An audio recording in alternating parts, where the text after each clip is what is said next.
Dawson City was put on the international map by the discovery of gold in August of 1896.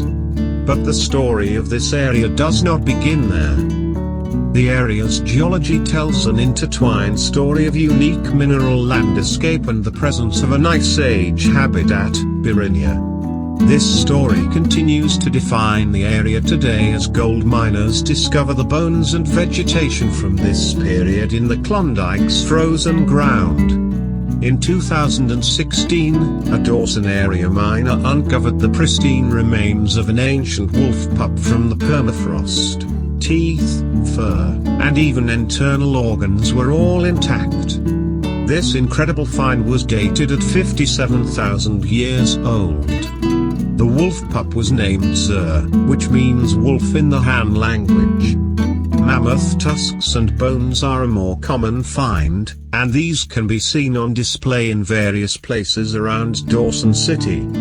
Although it is difficult to determine accurate dates, patterns of movement, and origins of Hwëch'in's first inhabitants, we know that First Nations people have frequented the area for millennia.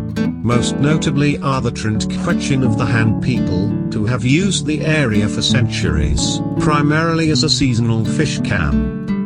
While in Dawson, the Hwëch'in welcome you to hear their story when you visit the Dano Zoo Cultural Center. Outsiders began trickling into the Yukon during the 19th century, determined prospectors, hardy traders, devout missionaries, and the dedicated Northwest Mounted Police called the territory home prior to the Big Strike of 1896. However, the discovery of gold created a wave of change as well as a significant increase in the population. This opened up new facets of the Dawson area, which ultimately changed the face of the North American landscape. This is just a small nugget of our community's exciting past. During your visit you'll have an opportunity to immerse yourself in the various chapters of Dawson City's vibrant history. The Hwëch'in are a Yukon First Nation based in Dawson City. The citizenship of roughly 1,100 includes descendants of the Han-speaking people, who have lived along the Yukon River for millennia, and a diverse mix of families descended from Hwëch'in, Northern Hwëch'in and other language groups.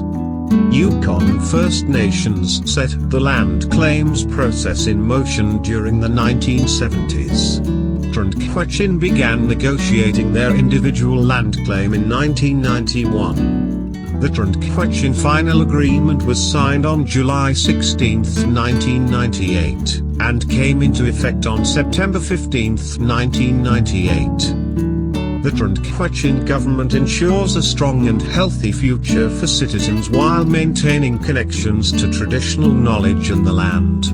The First Nation is governed by an elected chief and 4 councillors, who rely on direction from the Elders Council, a body comprising all Hwëch'in people aged 55 and over. The General Assembly, all voting-age citizens, gather at least once a year to pass extraordinary resolutions, approve legislation and provide direction to political leaders. Dawson City, Yukon is the heart of the world-famous Klondike gold rush. On August 16, 1896, 3 Yukon sourdoughs, George Carmack, Dawson Charlie, and Skookum Jim found gold on Rabbit Creek, now Bonanza Creek, a tributary of the Klondike River.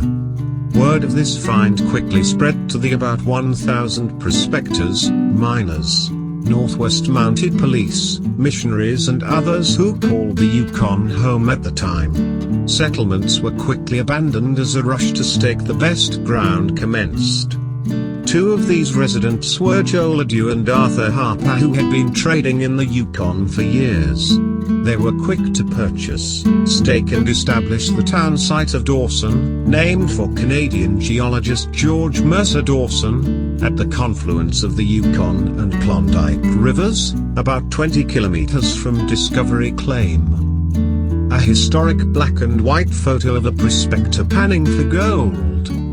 News reached the outside world in July of 1897 when the steamships Excelsior and Portland reached San Francisco and Seattle, respectively, with the successful miners from the previous season carrying the infamous ton of gold. News spread like wildfire of a land where nuggets could be picked off the creek floor to a recession-suffering world and caused an unprecedented stampede of an estimated 100,000 people to set out to the Klondike. Most left knowing little of the journey they would undertake. They followed treacherous routes that involved uncharted landscapes, snow-choked mountain passes and freezing rivers to stake their claim to fortune in the Klondike. Most would need to travel over 5,000 kilometers to get to Dawson City. In 1898 Dawson quickly grew as 30,000, some say 50, pick-and-shovel miners, prospectors, storekeepers, saloon keepers, bankers, gamblers, prostitutes and adventure seekers took over the town's site. Most arrived to discover the good ground had been staked in the previous 2 years. Many simply booked passage home, but others stayed and made fortunes through other endeavors.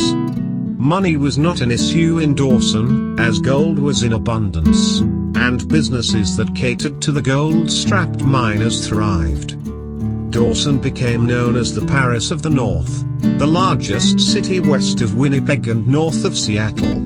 Overnight millionaires roamed the streets seeking ways to spend their riches. The best food, drink and clothing were all available for purchase, at a high cost.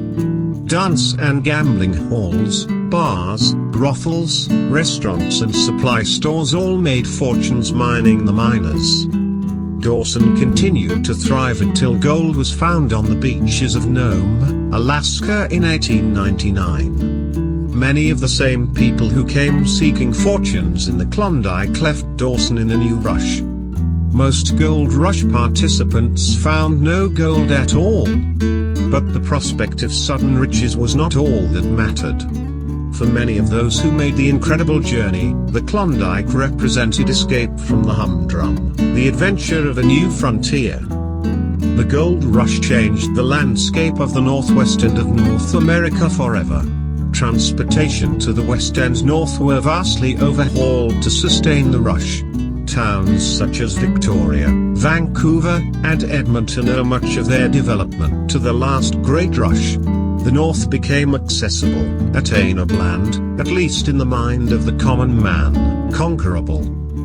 Today, this spirit can still be found in Dawson. Although the rush is over, gold mining still thrives, and the adventure it takes to get here, although less arduous, is still a reality. Come experience the rush for yourself and you'll see what all the fuss was about.